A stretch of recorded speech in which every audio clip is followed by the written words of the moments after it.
Yeah, it's going to be very strange this summer because we're going to have two transfer windows. The first one, the window will open on Sunday, the 1st of June, but it will close pretty soon after that, Tuesday, the 10th of June. Now, this is a special window that has been allowed by FIFA because FIFA are staging the new expanded 32-team Club World Cup this summer. That starts on the 15th of June. So FIFA want to make sure that the clubs who are playing in it can buy players before the tournament starts. So they've said to the member associations of the clubs taking part, if you want, you can have this special window from the 1st to the 10th of June.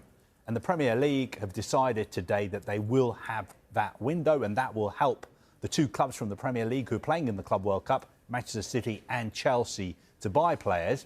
But it's not just them. The other 18 clubs in the Premier League will be able to trade during that early window as well. Then the window will close for 6 days and it will reopen on Monday, the 16th of June. And that will be the normal transfer window that everybody is used to.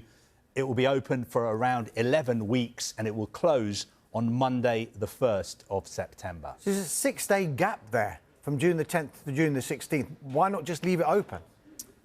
That is a good question. I think the answer is you have to be a real sort of transfer window anorak. You need to look at FIFA's rules, the Premier League's rules.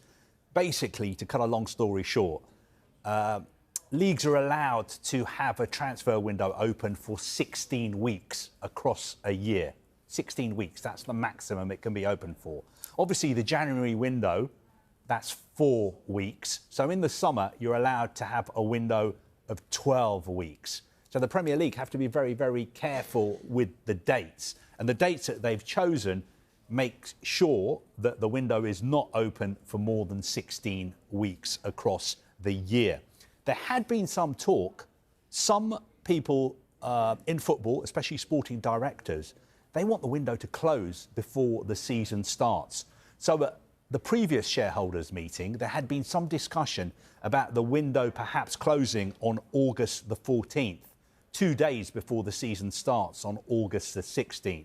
But there was a vote today, just by show of hands, and everybody unanimously agreed to stick with having the window on the 1st of September. So what that is, 2 and a bit weeks after the season starts. So we're still going to have this situation in the summer where the season starts, and then for 2 weeks, clubs can buy and sell players. You may have unhappy players who are out of the picture, not playing.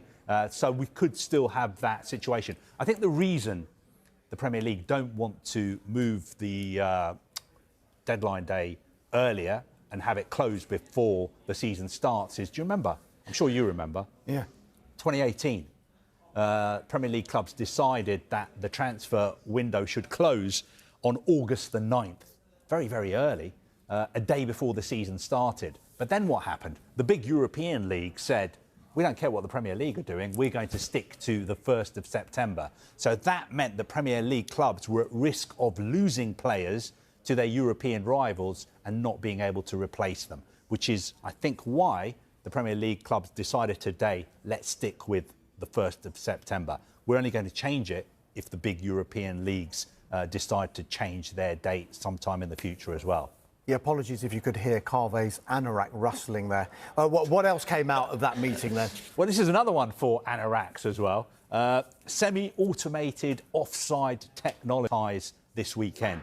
So semi-automated offside technology, SAOT, is being used at Fulham Palace, Brighton Forest, Bournemouth, Man City this weekend. It can't be used at Preston North End against Aston Villa because Preston North End Deepdale is a non-Premier League ground and it doesn't have the 30 tracking cameras that you need to operate semi-automated offside technology.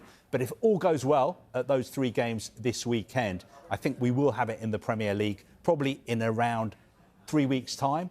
And we're being promised that SAOT will cut down the decision-making time when it comes to offside decisions to about 30 seconds. Of course, it was trialled in the previous round, 7 out of the 8 games. It worked pretty well, apart from there was one issue during the game, Bournemouth against Wolves, when there was an 8-minute delay for VAR checks to be made, and eventually a goal that Milos Kerkez thought he'd scored was disallowed for offside.